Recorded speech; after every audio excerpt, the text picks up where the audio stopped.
आपको यहाँ पे कि एक एडिटोरियल देखिए आपको पीडी का स्वतंत्रता के दायित्व को समझिए। इसमें कहा गया देखिए liberty means responsibility that is why most man dread DREA dread it. बहुत अच्छी बात यहाँ पर कहा गया देखिए liberty means liberty means responsibility. देखिए liberty means responsibility that is why most man dread it. Liberty means responsibility that is why most man dread it DREAD dread it. ये बात जॉर्ज बर्नार्ड शॉ ने कहा था। इसमें देखिए यहाँ पे एक उसकी महत्वपूर्ण सिर्फ इसमें महत्वपूर्ण बात आपको जो कहा गया कि स्वतंत्रता। देखिए स्वतंत्र होने का मतलब है कि स्वतंत्र होने का मतलब है स्वतंत्र होने का मतलब है अपने प्रति उत्तरदायी होना।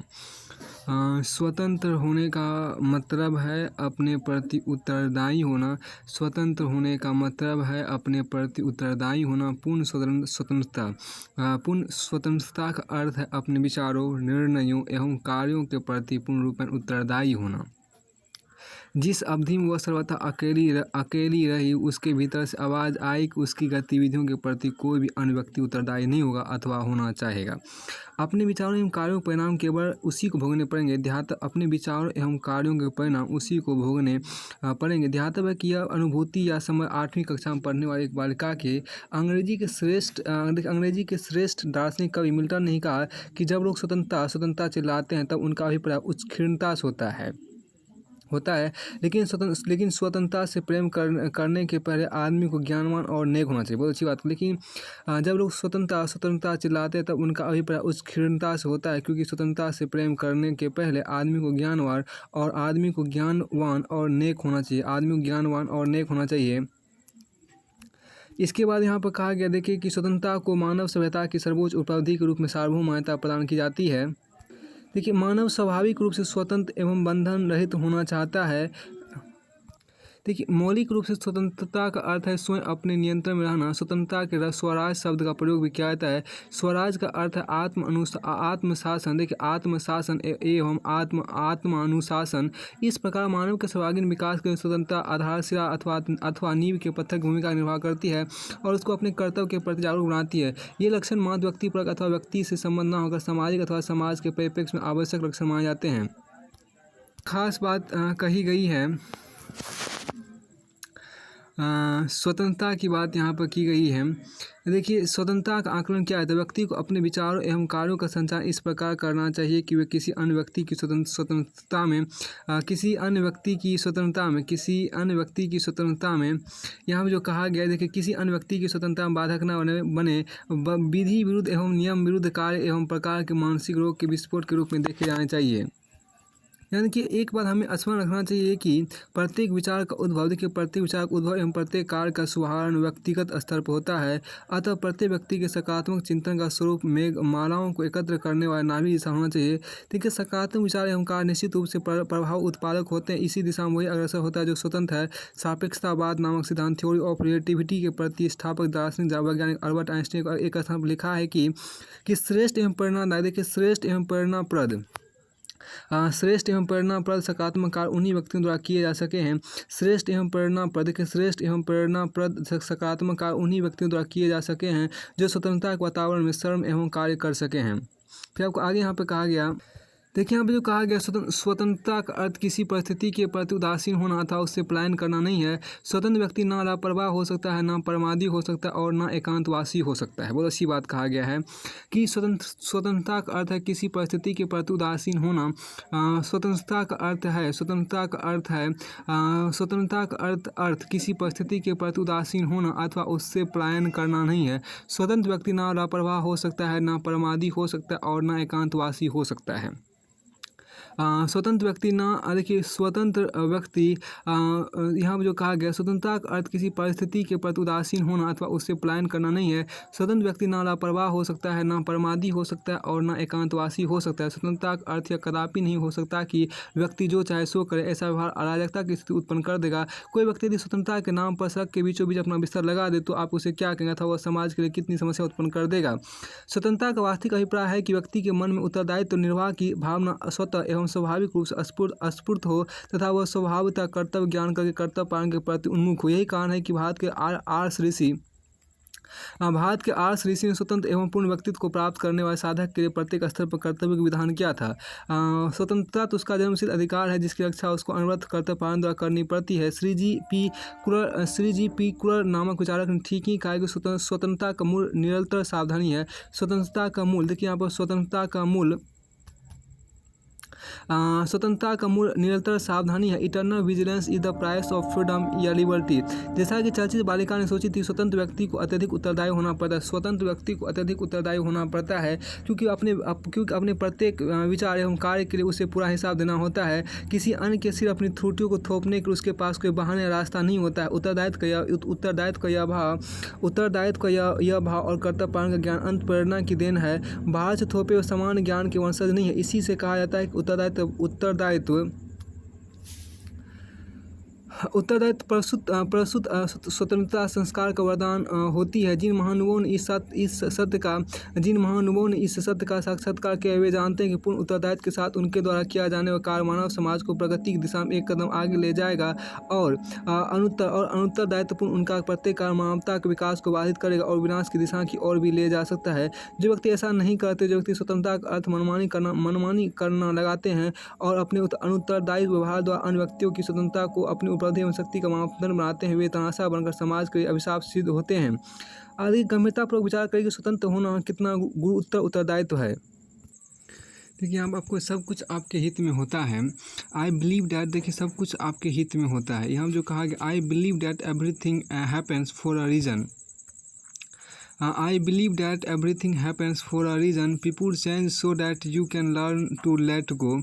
देखिए यहाँ पर people change so that you can learn to let go. Things go wrong so that you appreciate them when they are right. You believe lies so you eventually learn to trust no one but yourself, and sometimes good things fall apart so better things can fall together. Marilyn Monroe ने कहा था।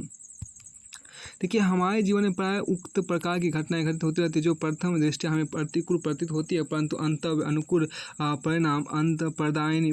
परिणाम प्रदायिनी बन जाती है। वे व्यक्ति कितने बुद्धिमान होते हैं जो प्रत्येक घटना को अपने हित की दृष्टि देखते हैं। देखिए बहुत अच्छी बात कहा गया। इसी को देखिए हिंदी उपन्यासकार प्रेमचंद का कहना था कि आशा निर्बलता से उत्पन्न होती है पर उसके गर्भ में शक्ति का जन्म होता है। यहाँ देखिए बहुत अच्छी बात प्रेमचंद ने कहा था, आशा निर्बलता से उत्पन्न होती है पर उसके गर्भ में शक्ति का जन्म होता है। आशा निर्बलता से उत्पन्न होती है पर उसके गर्भ में शक्ति का जन्म होता है। इसके बाद यहाँ पर कहा गया, बहुत अच्छी बात कहा गया कि जो लोग सदैव आकाश की ओर एक यहाँ पर जो खास बात कही गई, जो लोग सदैव आकाश की ओर जीवन की विस्तृतता की ओर देखने का प्रयत्न करते हैं, उन्हें कोई ना कोई रास्ता ऐसा मिल जाता है, जो उन्हें सफलता की ओर ले जाता है। जो व्यक्ति आंखें खोलकर रास्ता खोजेगा ही नहीं और अपने को निराशा के कदम में बंद कर देगा, उसके सम्मुख सफलता के मार्ग का प्रशस्त होने का प्रश्न उत्पन्न नहीं होता। लेकिन हेलन केलर का यह परामर्श हमारे युवा के पाठकों के बहुत उपयोगी सिद्ध होना चाहिए। Keep your face to the sunshine and you can not see the shadow. अर्थात अपना मुंह सूर्य की ओर रखो, परछाई देखने का प्रश्न ही उत्पन्न नहीं होता है। अब देखिए पंडित जवाहरलाल नेहरू ने अपनी सर्वोत्तम कृति आत्मकथा एवं भारत की खोज का परिणय जेल जीवन में क्या था। अब आप बताइए उनके जीवन के सर्वोत्तम 14 वर्ष कारावास में नष्ट हुए अथवा उनके कारावास ने विश्व के 2 बहुमूल्य कृति प्रदान की। जिन लोगों ने उक्त कृतियों का अवलोकन किया, कम से कम वे तो यही कहेंगे कि जेल इसके बाहर स्वतंत्रता सेनानी का जीवन व्यतीत करते हुए पंडित जवाहरलाल नेहरू ने विश्व साहित्य के ये अनुपम रत्न कदापि प्रदान नहीं कर सकते थे। इतिहास साक्षी यहाँ देखिए जो आपको है, देखिए यहाँ जो कहा गया कि इसमें कि हमें पूर्ण विश्वास है कि हमारे युवा पाठक अंग्रेजी कवि पीबी शैली की इस पंक्ति को अपना प्रेरणा स्रोत बनाएंगे। शिशिर आज तो क्या वसंत फिर नहीं आएगा। शिशिर आज तो क्या वसंत फिर नहीं आएगा।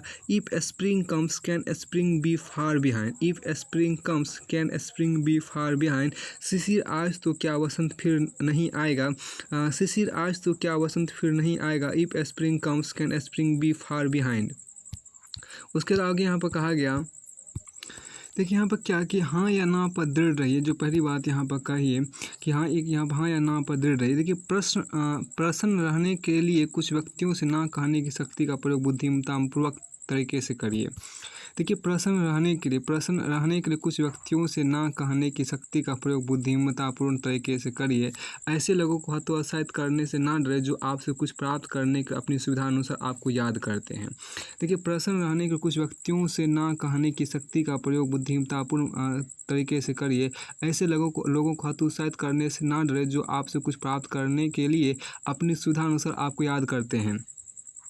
यहाँ देखिए कहा गया जीवन में अनेक ऐसे अवसर आते हैं जब व्यक्ति को किसी कार्य को करने का हाँ या ना कहने की स्थिति का सामना करना पड़ता है।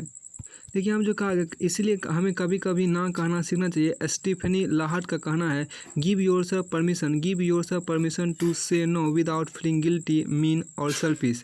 Anybody who gets upsets and और expects you to say yes all of the time clearly doesn't have your best interest at heart. Always remember you have a right to say no without having to explain yourself. Be at peace with your decision.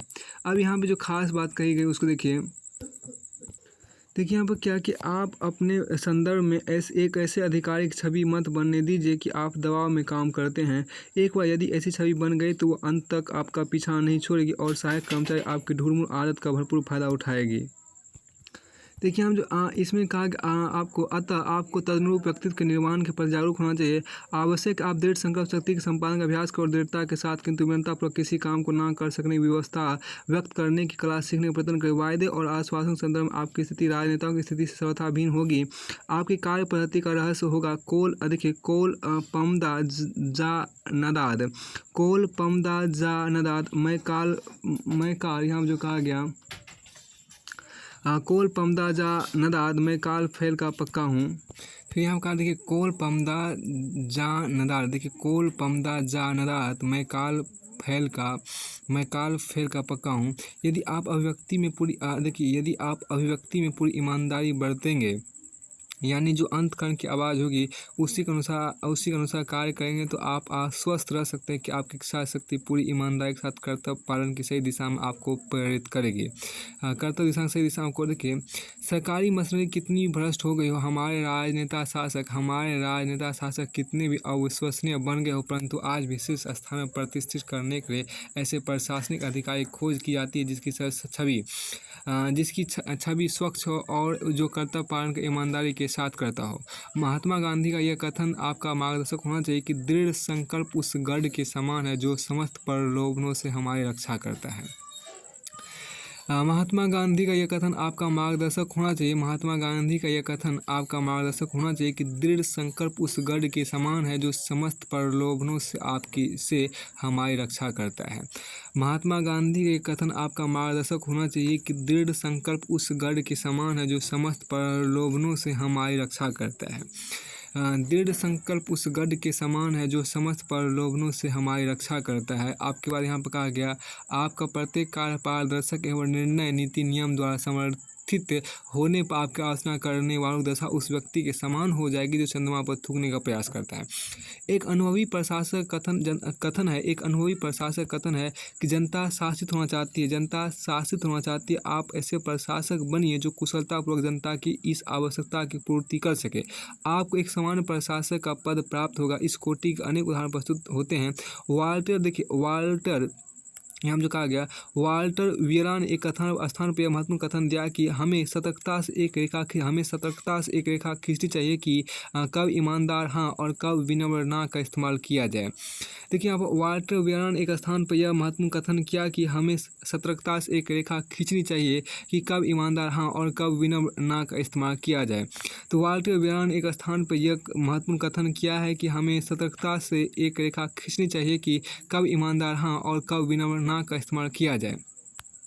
अब आगे यहाँ पर देखिए, यहाँ जो कहा गया उसके साथ सुनिए। देखिए, true education is a comprehensive concept. True education encompasses all that goes to make an individual in the real sense of the term. This education builds us not only from without but also from within. The purpose of education does not stop with the acquisition of certificate, degree, or securing a handsome employment. It extend beyond this absolutely limited sphere. Education engenders in an individual the sense of value and urge for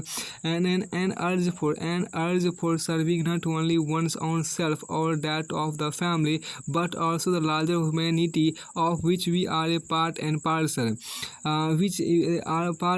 It may be noted that we are what we are. If it may be noted that we are what we are because of the society in which we are born and have our being. This fact enjoins on us the duty to serve the society, our fellow men and women, and all that lives on the earth. It is impossible for us to lead an isolated existence aside and apart from the society. We have to redeem the debt we owe to our society, the society which brought us into being, nurtured and made us capable of leading a respectable life. Development of self must be accompanied by the development of the human society in which we move and have our being. The purpose of education is to enlarge our vision of the milieu in which we move.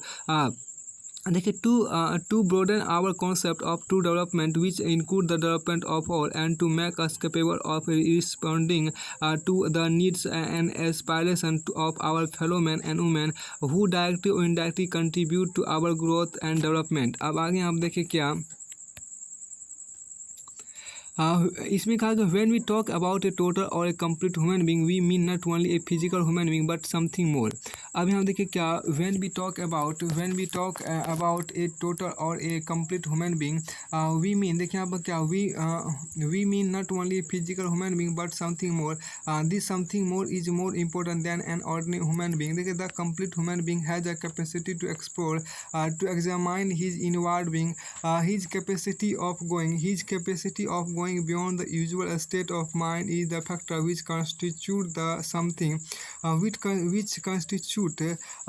देखिए आप mind is the factor which constitute the something more of the average human being to make the two, the human beings and the human being with the something more, is the real purpose of education. So the real issue of education is to see that when the student leaves the school, the college or the university, he is well established in goodness both outwardly and inwardly. देखिए, the human beings is courteous, the something more human being is inwardly courteous as well. It follows therefore that education enthrones in the minds and hearts of the student the ideas of loving knowledge and wisdom, service and sacrifice. It is not without purpose that Hindus seek salvation at the feet of Sri Vishnu or his reincarnation or the incarnation of compassion and wisdom. Let our young men and women treasure these great goals and strive after them and seek them, because where your treasure is, there is your heart as well. It is these ideas which need to be religiously cherished and pursued to attain to a higher level of humanity. In case the ideas of education, that is service and sacrifice, are practiced in real life, truth is respected, beauty valued, and goodness imbibed, the individual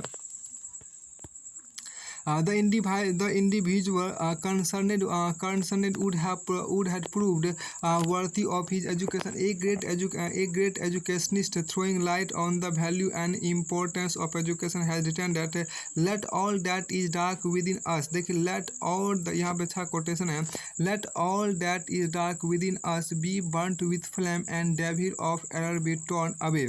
Education is the most potent and effective tool to redeem our lives, to bring about an individual's development, his emancipation, his culture regeneration, his economic advancement, and training men and women for the diverse needs of socialist, secular, and democratic society in the present scientific technology and nuclear age. देखिए यहाँ पर the aspiration of an, देखिए the aspiration of an educated man are very ambitious and encouraging, but do many of us come back to the mark. Most of the so called educated are satisfied after getting university degrees and a lucrative jobs. The result is the society consists of lopsided individuals and persons whose personalities are far from complete because their activities are confined to meeting their selfish ends, and the qualities of service and sacrifice have no place in the scheme of their lives. The values which education tends to develop don't exist outside us. They exist within us. Srimad Bhagavad Gita is a great lesson on education. In this book, Arjuna is puppy whom Sri Krishna educates. He gives Arjuna no set of information but asks him to know himself and his duty, Swadharma. The dharma of our action is a consequence of our nature, which is to be realized in our relationship with people around us. Thus an individual does not exist in a vacuum. He hasn't an isolated existence. He is a part of whole. Man is a man only when he is a member of the society. No development is possible without society. The true aim of education is to awaken in the individual this sense of his being a part of society. That is why his true dharma lies in serving the society of which he is the product and in which he has his being. यहाँ देखिए क्या कि defining the aim of education.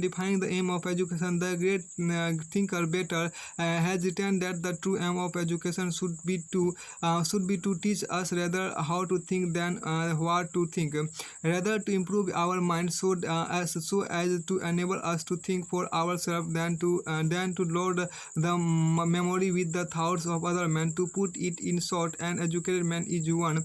To put it in short, an educated man is one who has the right loves and hatreds linked to another. In view of what we have talked of to education, the advice given by Chapin seems to be very apt and sane.